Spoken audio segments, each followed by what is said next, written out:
Who would have thought that the face that graced a number of TV projects, print and TV commercials, and modeling stints ay wala palang kieme magpakita ng katawan sa kanyang mature and daring role bilang isang macho dancer? Hindi ako makapaniwala ginawa ko yun. Yun talaga. Hindi ko ina-expect na ganun yung itsura ko sa...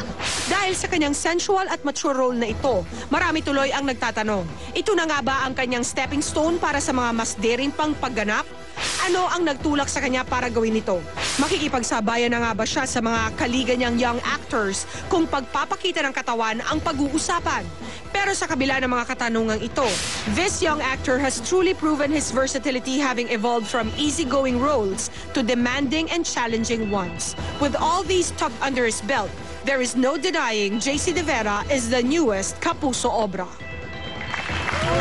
Kasama ko na dito, right across me, ang panibagong macho dancer, si JC De Vera. Hi, JC. Hello.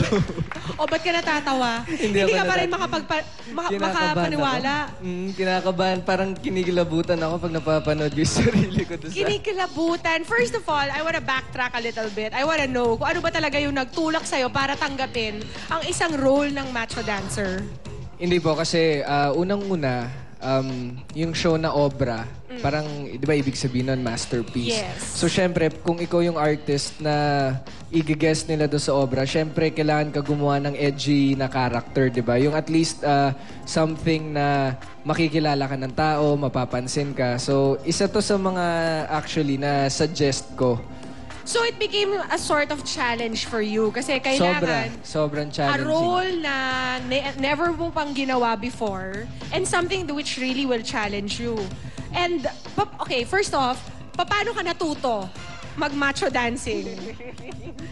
Don't tell me this is your sideline, ha? Hindi, yung mismong taping, dun nagpadala. Oo, nagpadala sila ng mga macho dancers talaga. Authentic na macho dancer. Talagang ginagawa niya ito gabi-gabi. Ginagawa talaga nila yun. Tapos, since sumasayaw naman talaga ako, parang, syempre, madali para sa akin kopyahin. Pero, napatunayan ko na hindi madali yung ginagawa nilang sayaw na ganon. Ang hirap. Aha. In what sense, JC? Kasi, syempre, yung mga dancers, sanay sila na sumasayaw ng hip-hop, ng mga, basta mabibilis na galaw. Itong macho dancing, sobrang bagal. Mabagal na... Fini-flex mo lahat ng mga muscles mo, ganyan. Tapos, syempre, kailangan mo mag-project sa camera. Kailangan yung eyes mo, kailangan... may eye contact. May eye contact. Na malalagkit, ganon. Parang may nalalaman din ako. Hindi, I was just watching you and even just watching the teaser, kumo-connect yung ganong klaseng effect sa aming nakakapanood na ng teaser. Lalo ng na Obra. yung eye contact. Kasi nung rehearsal, hindi ko pa alam talaga yung gagawin ko. Hindi pa ako sure sa gagawin ko. Hindi ko pa alam yung eye contact na ginagawa ng mga dancers talaga. So, tinignan ko yung rehearsal. Sabi ko, okay, ganito gagawin ko. Titingin ako ng parang talagang What were you thinking of while you were doing it? Ano yung iniisip mo, JC?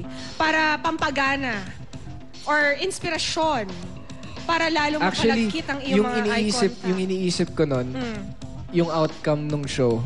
Kung ano yung after ba netong gagawin ko, ano yung kalalabasan.